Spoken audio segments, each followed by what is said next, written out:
All right, so, oops, oh, here we go.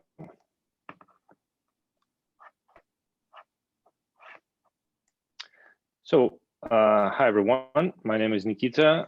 I'm here to present Pharos.ai. It's a new take on Salesforce troubleshooting. Let me give some background about myself first before we get into this. So I've been working on Salesforce platform for over 15 years. 9 of these years I've spent at Salesforce as an engineer. I've made my way through various teams and worked up from associate level the way to principal. Been part of over 20 major releases, countless number of patch releases. So been had quite a blast at Salesforce. Eventually, I left and I started my own consulting practice called Ratio Systems. We're focused on development and support for SMBs, mid-market, large enterprises, pretty much any org we've worked with. So that's a little bit about me. I live in Marin County, by the way. I'm in Kentfield. If any of you want to hit me up for a beer or coffee, maybe once the craziness settles down, we could do this a bit more. But you know, I'm happy to chat Salesforce or just meet new people in the area or otherwise. All right, so let's get started. So as I mentioned, I've been at Salesforce for quite some time, and during my time there, had to do a bunch of major releases. This was a must for all the teams. Basically, what would happen during a release, and you know how Salesforce does 5-minute releases these days. What that actually means is they push the code over 5 minutes, but then behind the scenes, R&D teams and dev teams, they spend about 2 days and doing a whole lot of troubleshooting and monitoring and things like that, debugging. Basically, the key function of any release is to monitor Salesforce instances for exceptions or gags, as they call them, determine whether they're relevant to the release, then log everything into the ticketing system, triage, and then figure out if there needs to be a hotfix or a patch at the end of this. And I think during my time there, there hasn't been a release that didn't result in a hotfix or a patch release. So this happens all the time. One particularly egregious instance was in 2006, where it was a major release that kept getting delayed, and it became huge. It was just this monster that they pushed out, and there were security issues, there were performance issues. Eventually, it got released, and we probably had to sift through literally like thousands of exceptions, make sure they're all accounted for, investigate each one. It was quite painful. It took 3 days for the entire R&D team to get this done. And then over the next 2 weeks, we had to do patch releases every other day, about 20 patch releases total for that release. It was crazy. Not all of them are like that, but certainly it happens.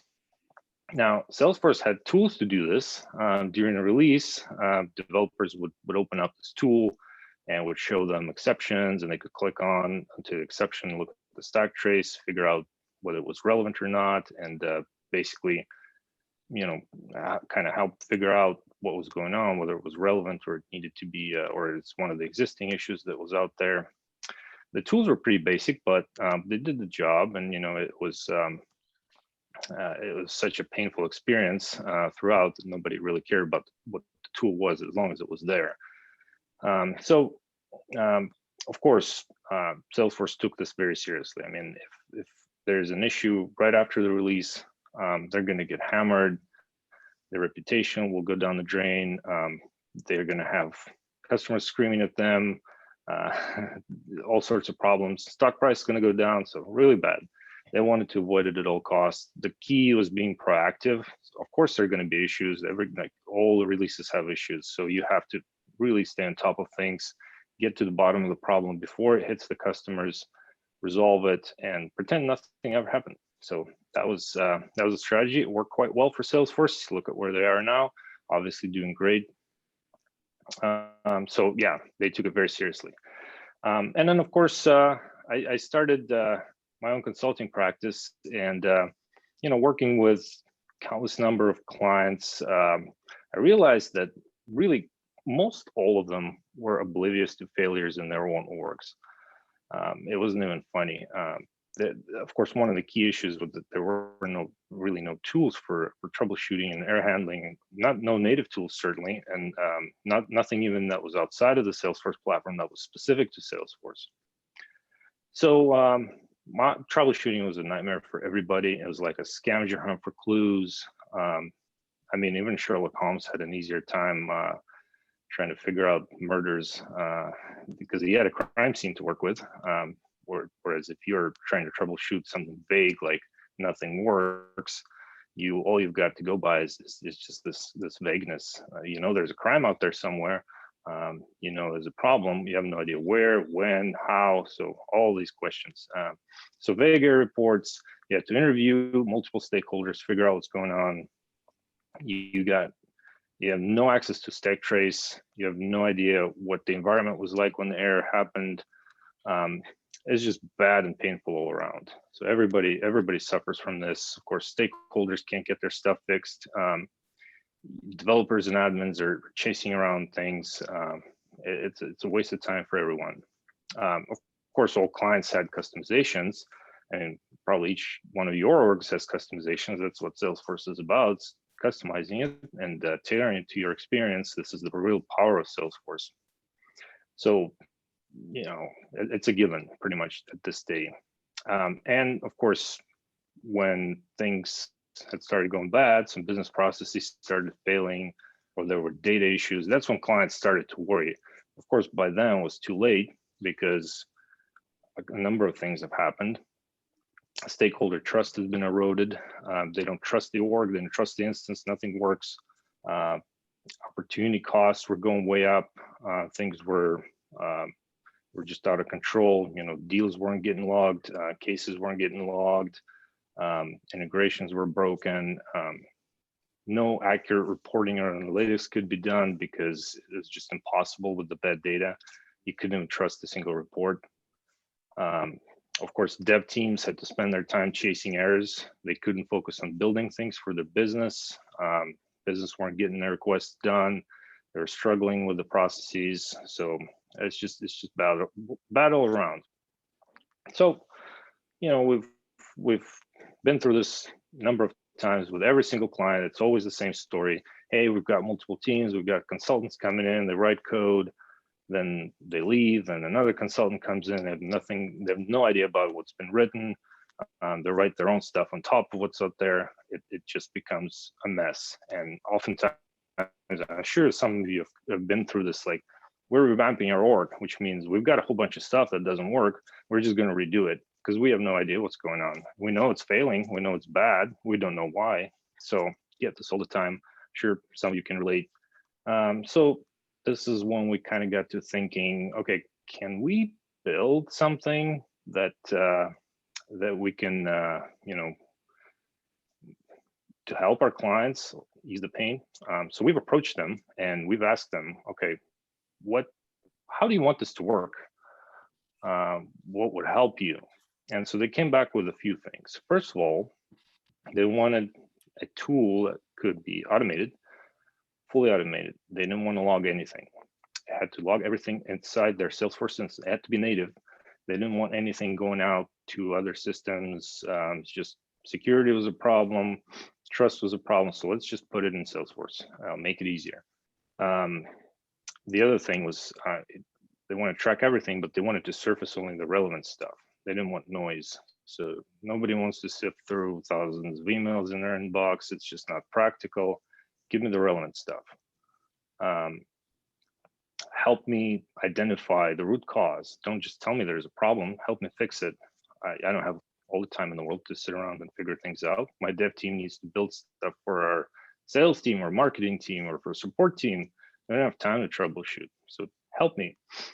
And then, of course, the application needed to work with the tools that everybody knows and loves.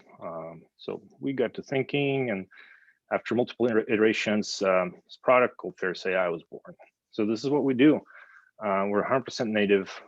We do automated error capturing. We do automated monitoring. We've got error fingerprinting that allows you to minimize the noise. We do integrations with Jira, Slack, PagerDuty, all of the stuff that we use day to day.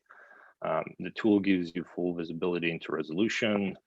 You can use native UI to navigate it, no learning curve, and you can use analytics that, build your own dashboards, use the pre-built or build your own, use the reports. It's all there out of the box. So without further ado, let me just run you through a couple of scenarios that some of you probably have encountered in your day-to-day. And I'll do a short demo, just kind of show you what the product does. We'll get into some of the details. I'm happy to take some questions after that. So let's do these two. So first one is email to case. So I'm sure you're familiar with how that works. For those of you that aren't, I'll just give you a brief background. So email to case allows you to set up a system that will log cases into Salesforce when an email comes into a certain alias. Super useful, super easy to set up, and super common. You set up an alias, your users can then email it, they'll create a case, get into your support rep queue, they'll go through it, start actioning it, reach out to the client, resolve the problem, so on and so forth. So all is great. Every org has this or has had it. Oh, Nikita, I think, yeah. I'm not sure if you're sharing your screen or if you started sharing it yet or not, because we're not able to see it. We can see you, but not the whatever. Oh, okay. Yeah. Well, that was interesting. I thought I hit the share button. Oh, there it is. There we go. Yep. All right, you guys can see it, right? Yep. All right, I don't know if it's worth going through these, but let me just do this real quick. Whoop.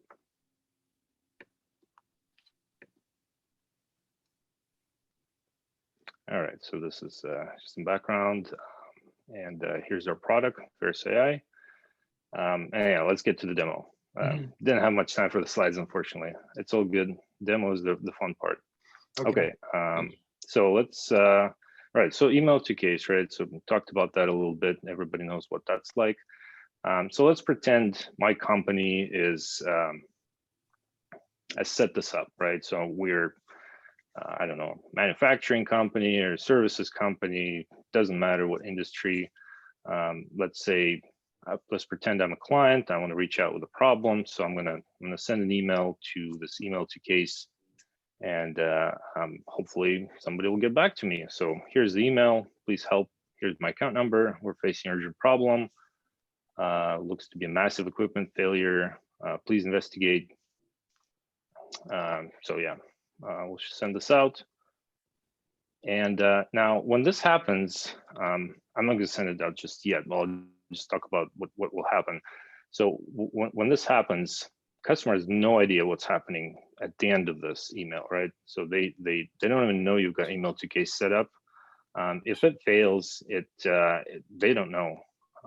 Oftentimes, the org doesn't know because they might have set it up 6 months ago and somebody has done it, and they knew how it worked back then, but then they might have left the company or they just forgot about it, and it's been working fine, and all of a sudden it stopped working. So how do you know it stopped working? Well, you really don't unless you monitor a certain email alias that you even have to go and look up, and what if you don't have access to it? It's all sorts of problems, but the end result is customers are not gonna know, and you don't know that they're not getting their cases logged. So from your perspective, nothing's happening. You're just not getting cases. Maybe somebody will notice, a month later, oh, why we're not getting cases? Oh, okay. Let me test out email to case. Uh-oh, it's not working. So it's really bad. You missed out a whole bunch of customer communication. You might have lost some customers because of this. So really bad. So what we've done here is, so let me go ahead and send this email. And we'll see what happens. Okay, of course, I'll just tell you what happens. It will fail. The case won't get created because somebody built something on top of cases that is going to prevent the case from getting created. It could be any number of things. Could be a validation rule, could be a trigger, Maybe other parts of the system are working, maybe not, but email to case certainly doesn't work. And so we've set up Pharos and we've configured it to send a notification to our support manager that's on call, so we can get notified about this issue. And hopefully you guys can hear this, but I am getting a call. Here it is. So let me take this call. Looks important.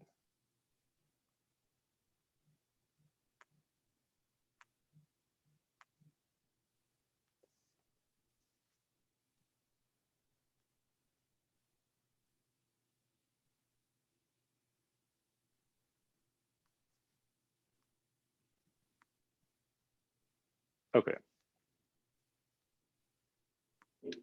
So for those of you that didn't quite catch that, I'll just repeat what was stated in the phone call. Basically, I just got a call from PagerDuty, and it told me that I have an email to case issue in production. I've also got an SMS notification. It gave me two options to resolve or acknowledge. I went ahead and resolved it. But yeah, so we just got notified about a problem when a customer submitted a case and it failed to get created. So what happens next? Well, first of all, the good thing is I, the support manager, now know about this. So I can then go into the org, and what I could do is I can look at my Pharos logs. Oh, let's see. Oh, look at this. So there's this. Okay, so that failed. Let's look at this. Okay, email to case failure. Okay, so that's bad. Here's a ticket that got created in my Jira. So let me go into this ticket.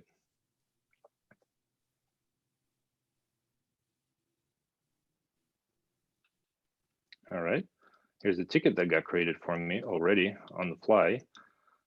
It's got the problem here, field custom validation exception, case reason kind of blank. I don't know what that means. I'm just a support manager. I have no idea what Salesforce does. I'm just going to assign this to somebody right away so they can work on it. I'll put this high priority. You know, I'll action this, and I'll add a comment. Please fix this, super urgent. Something wrong with cases. Of course, developers don't have to look at my description. They don't have to take my word for it. They have this problem right here. They know where to go. They've got the log record to fall back to. It's got all the details, so they can investigate from there. But the point is that within a matter of seconds, I know that there's a problem. I've gotten into the right hands, and those right hands have been able to get it into to the dev pipeline. So no customer trust lost, no harm done, all good. So that's one scenario. Probably most of you are familiar with email to case. Here's another one that might be a bit less familiar, but still quite common. We've seen this in a number of clients' orgs. It's been a consistent process that multiple companies have chosen to implement. Essentially what that is something called deal desk cases. I'm picking on cases here just because it's kind of easy and super common, but it doesn't really have to be cases. It can be really anything, any business process in your org, anything you choose to implement, to work.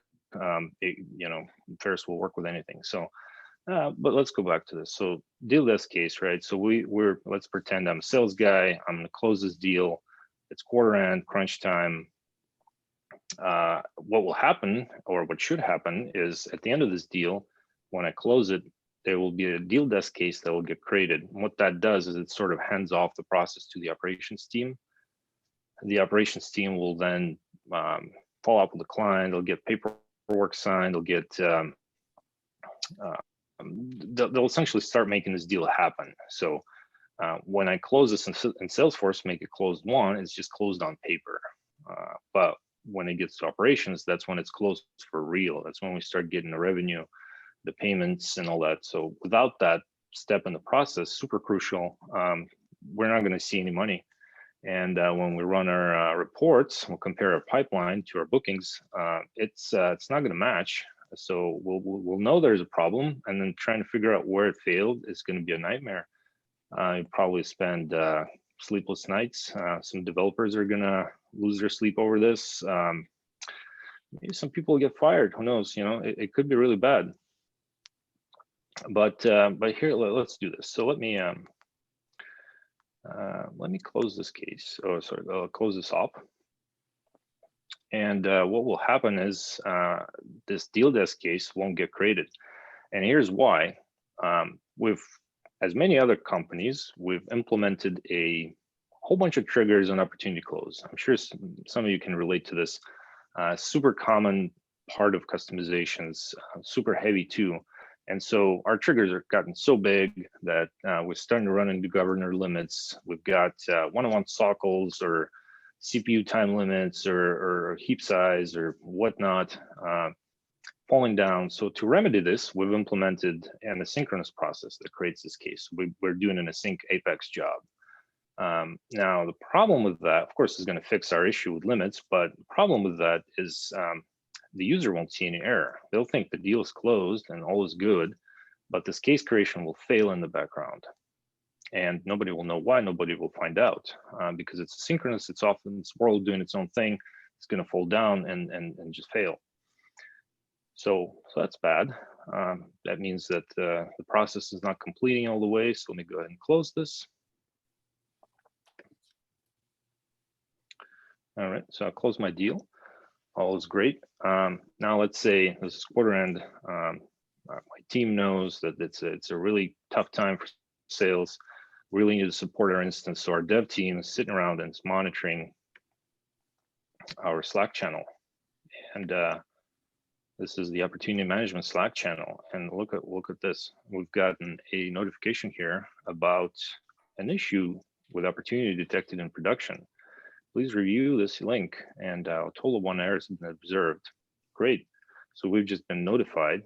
My dev team, or whoever is responsible for this part of the instance, is looking at this, and they'll see it, and they'll go, "Okay, we better take a look."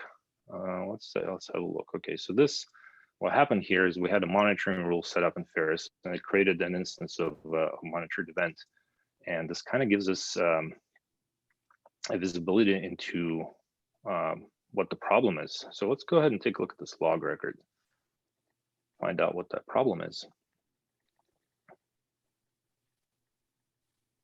Okay, so this is a new error. Okay, so here's a ticket that got created. We've also got Pharos configured to create tickets for all new issues in opportunity management functional area. There's all sorts of other information here. You got the dates, whether it's a new issue or an existing issue. There's an occurrence chart that'll tell me when this issue happened. Of course, this is a new issue, so it hasn't happened before.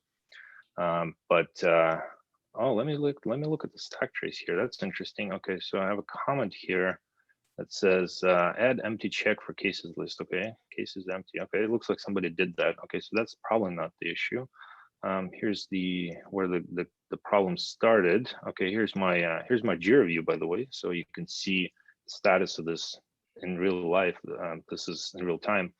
This is going to get updated as the ticket moves through. Now, let's say I'm troubleshooting this right now. Okay, what could have been a reason? Okay, so here's something that Pharos does too. We're tracking up to 48 hours of audit trail next to the log record. So this will tell you all the things that changed in your setup on your org. And as you go through this, you might notice, okay, somebody changed formula for case validation from this to this. Okay, so somebody's definitely been messing with validation rule on case. And of course, this is a demo user, but in your org, this would actually be someone, a live person. So you can right away see this is probably the culprit. Somebody's been messing with this formula here, and now things are breaking, cases not getting created. So you can then reach out to that person, figure out why they changed it, what was the reason, what happened, and you can then go to your ticket, add this information. You can say, please take a look at the case validation rule. You can see I've got a couple other linked issues here. So Pharos links related issues automatically. Please take a look at the case validation rule.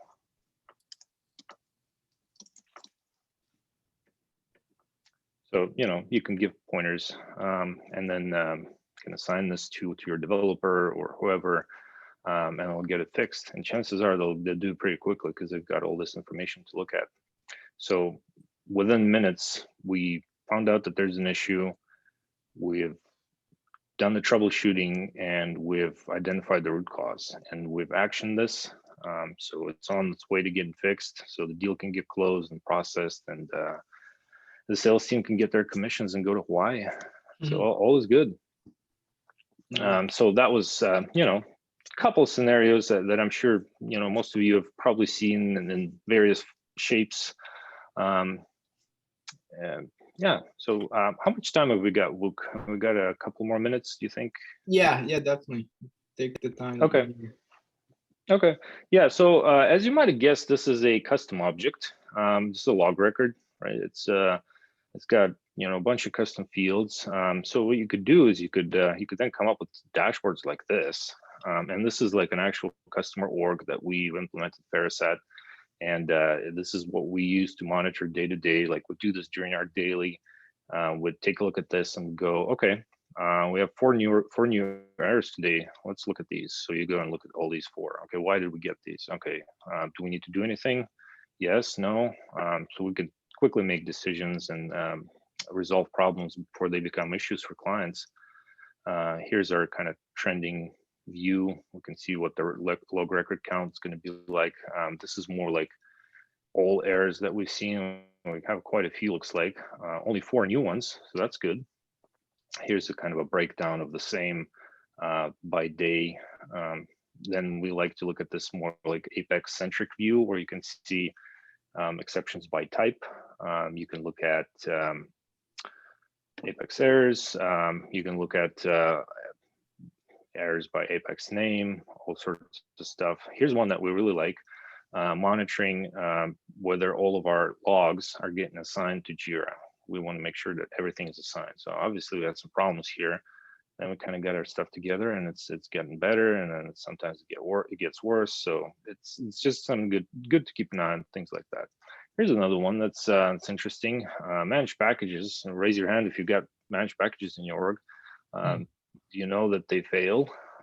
Shocking, but they do.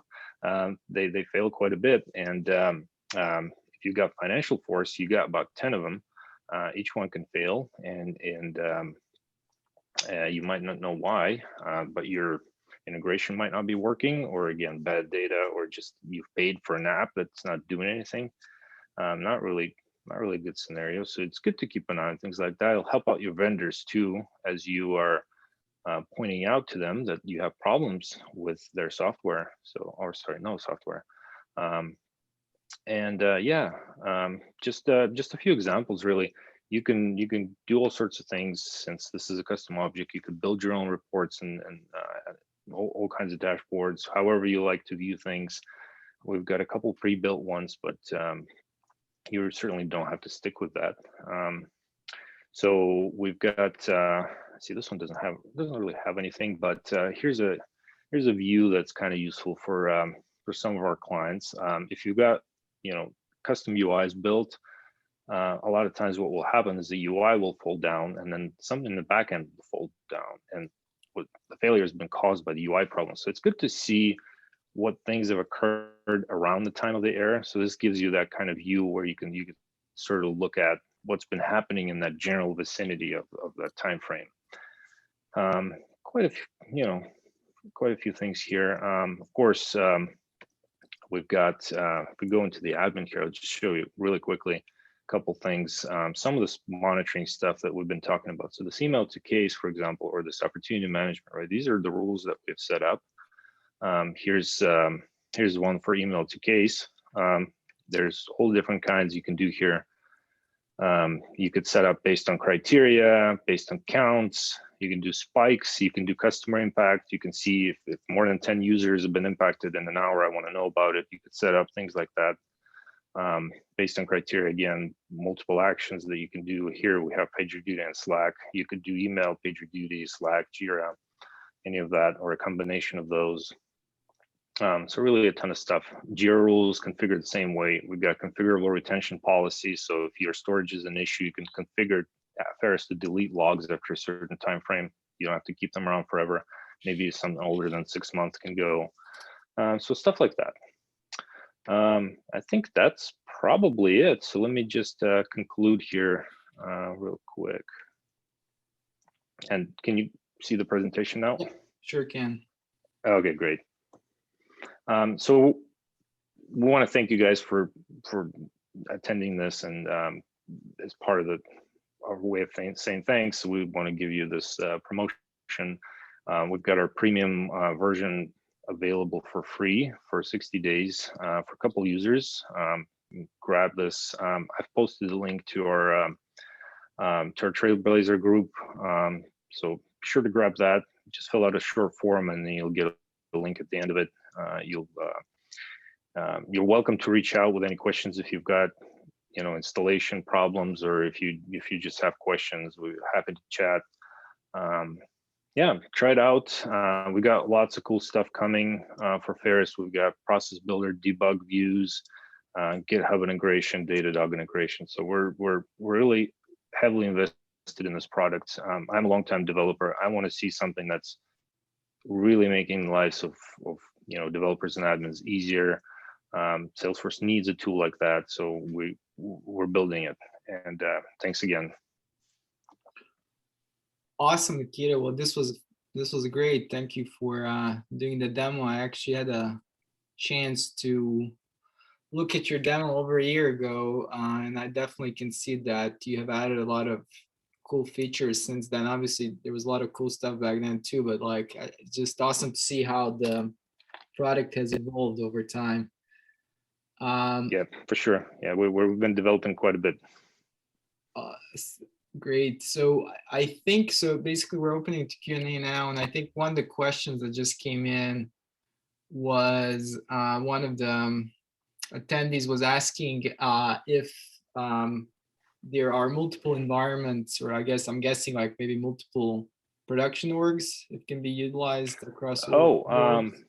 Yeah, actually, great question.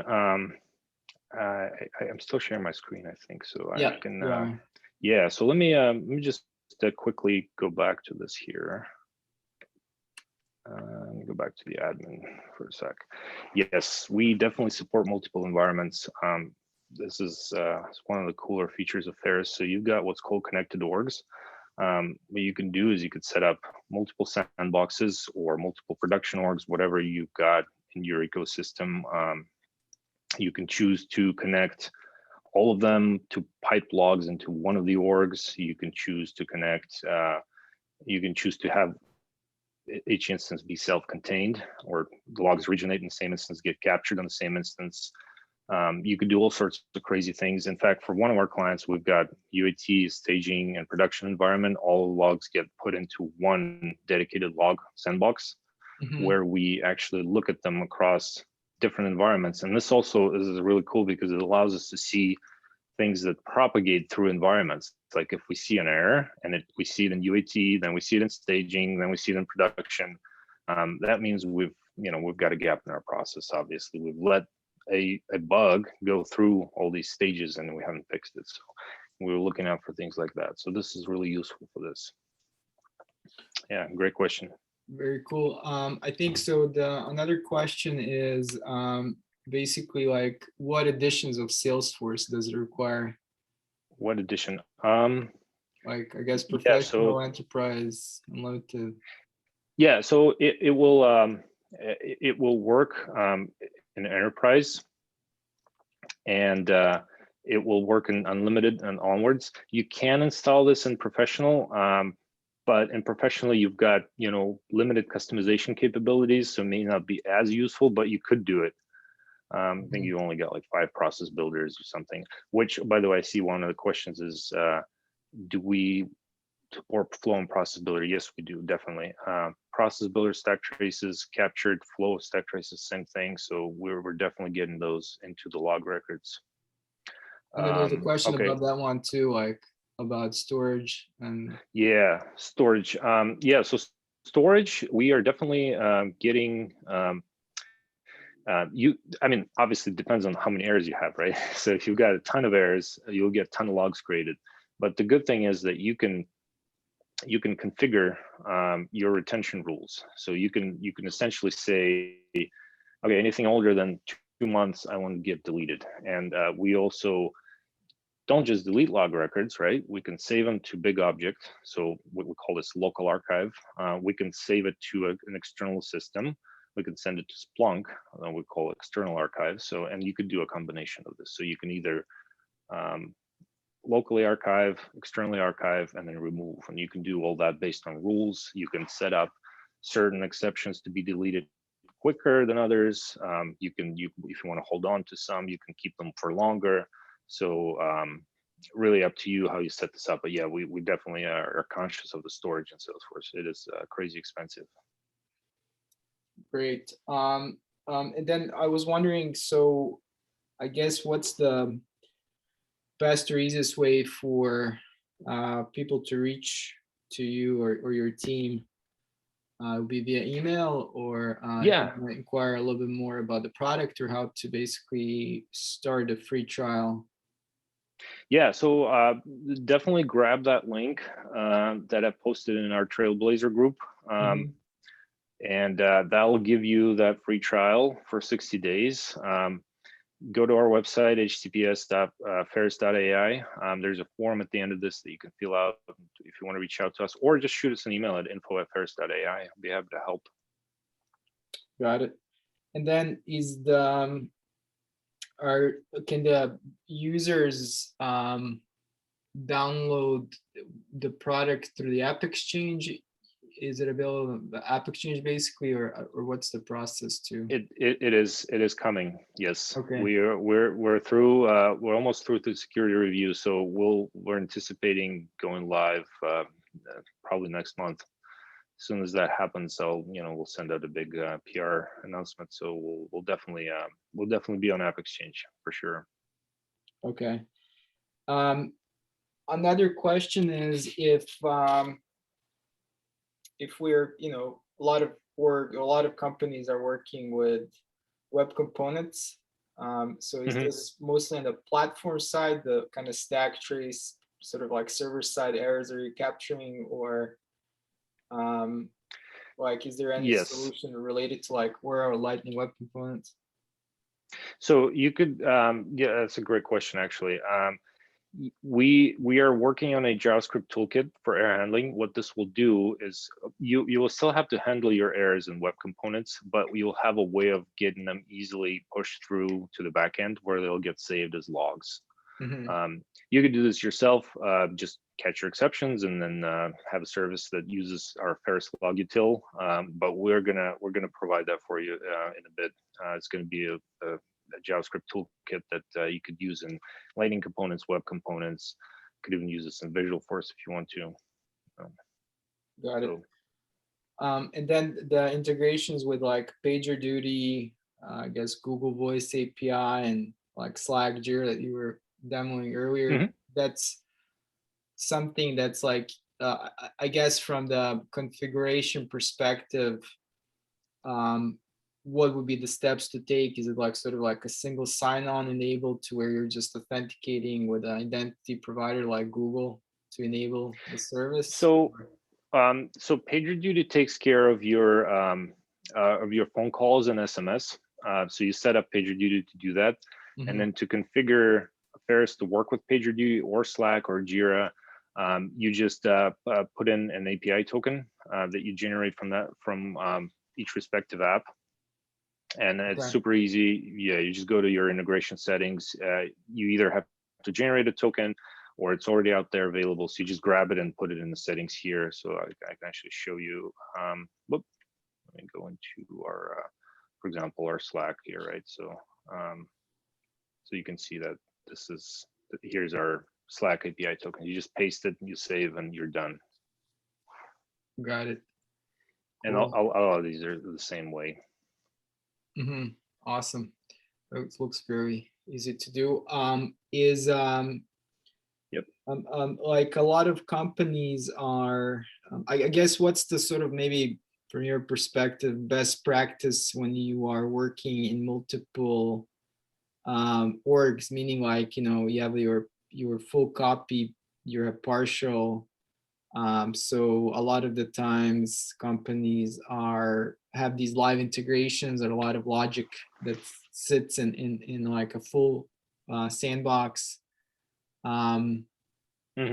And they want to optimize their implementation, their code before they push to production. I guess, do you have any sort of, what would be the good approach with your package? Yeah. So I think there are multiple things you could do, right? Well, and actually, this is a good point to bring up. We've been really focused on errors, talking about Pharos, but it's not only an error tool, an error tracking tool, but it's also a generic event tool. So you can really create any sort of events in your system that you want. Mhm. So to your point, you could, for example, create an event when you are starting to reach limits, or you're starting to, if you have, you're experiencing like too many SQL queries, or look at your heap size. You can create events in Pharos, and you can then monitor them the same exact way, or report on them the same exact way. So that's one thing. And then definitely I would recommend, of course, handling all your exceptions in the code, and we provide the log util to do that.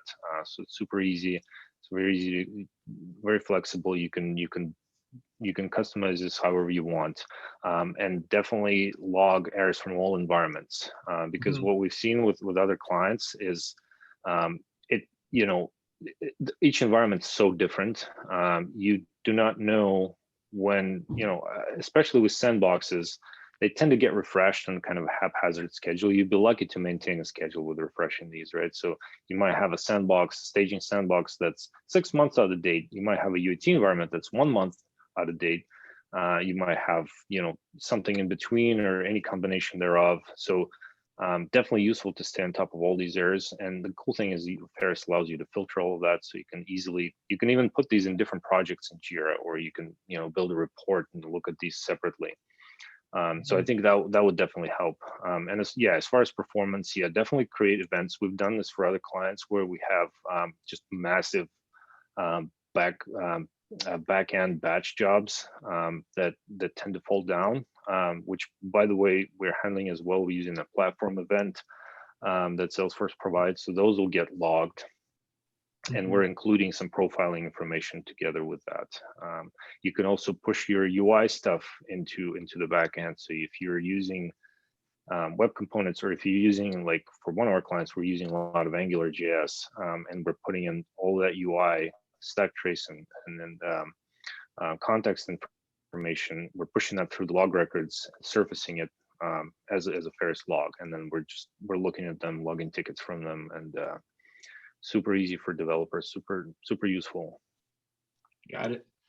And then from the like the licensing perspective, um, Mhm. so generally, like most of the companies get really licenses for their, I guess, admin profile, or administrators in general, or Yeah, what would be some kind yeah, of a. exactly. Mhm. I think it's good to have every member of the development team have license. You give your admins a license, your developers. It's really kind of all you need. Maybe someone in operations, or some, couple people in management. You certainly don't need this for the entire org. Your sales Mhm. users couldn't care less. But I think, yeah, the dev team should definitely have visibility into these things. It'll help them. They don't have to, hey, can you look at this log for me? Just give them a license. Be Got it. easier. I'm wondering too, um, um, one of the kind of pain points I've seen with different orgs, and for larger companies especially, is when we have this sort of ecosystem built around like CPQ and CLM process, where you Hmm. have like a CPQ package like Salesforce CPQ, and then maybe like Zora, and that's where things kind of break, and it's really difficult to identify what broke. I'm wondering if you have Yep. any insight with your product, how it kind of can help in this sort of kind of scenario. Yeah, for sure. So I think a couple things will definitely help. So the problem with managed packages, you can't really see the code, what it's doing, right? It's a black Yeah. box. You don't have access to the stack trace.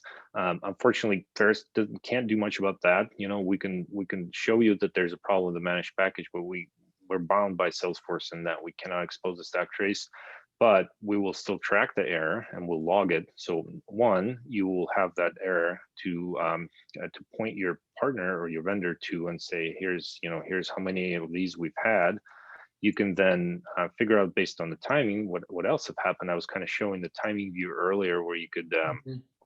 it gives you that little graph of, okay, here's an error in the managed package, but here's another error that was in the custom code that fell down prior to this or slightly prior to this or right after this. So it can give you some pointers as to, okay, maybe there's some things that have, there might be some causation going on.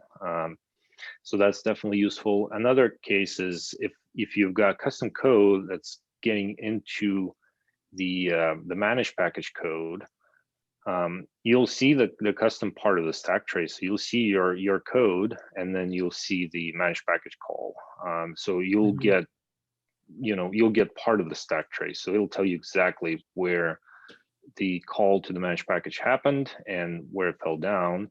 And you could take this to your vendor and you could say, hey, this is what's going on. We're just calling your method here, or we're just getting to the trigger here. And it's falling down in your trigger. So this is pretty useful because that is pointing to an issue with the managed package right away. It's like, okay, your trigger is failing. What's going on here? If their trigger executes and then your code falls down, or like the opposite scenario, right? That's probably your fault, not their fault. So Yeah. it could give it, it could make things like that easier. Conversations with these vendors a bit easier, and can convince them to actually take your problem seriously. So we've actually had that experience with CPQ ourselves. So it's quite useful. Got it. Excellent. That sounds interesting. Well, this was awesome. So thank you again for taking the time. And I believe I think there are no more questions listed here. So that kind of concludes this demo session. So what we're gonna do, we're All gonna right. post contact information in the Trailblazer group, where you can directly reach out to Nikita and hopefully try out the Pharos product. And we're going to continue with our webinar series. We'll have another webinar in about 3 weeks where we will be demoing we'll have another guest that's part of the Salesforce ecosystem, and I'll be posting more information about that in our group. So thanks again, Nikita. Appreciate the time, and Of course. Yeah. we'll Thanks for talk. hosting. Yeah, we'll talk soon. Thanks, everyone. All right. And I believe one more. Sorry, uh, one more question here is like, how do we get the free licenses? How do we get free license? Oh, yeah, it's I'm not sure if it's going to be useful for me to post this to this chat, but we've got it on our Trailblazer. I went ahead and posted before this, so let me just make sure it's there. Like even I'm not sure who the anonymous attendee, if you want to maybe send your contact info and Nikita can reach out to you directly, if that works for you. That works great. And I'm just gonna, I guess I could, can I, I don't know that I can actually post something in the chat here. Answer, type answer. Okay, here we go. Here we go. That should have marked it as answered. There it is. Okay, cool. Okay, well, okay, I think that should be it. So okay, we have the okay, great. Well, all of this information again will be in the group. So feel free to get it from there too. But otherwise, you can always reach out to Nikita or myself. And Yes, that's it. Thanks, guys. Appreciate the time. all right. Thanks, everyone. Thank Have a you. good night. Bye.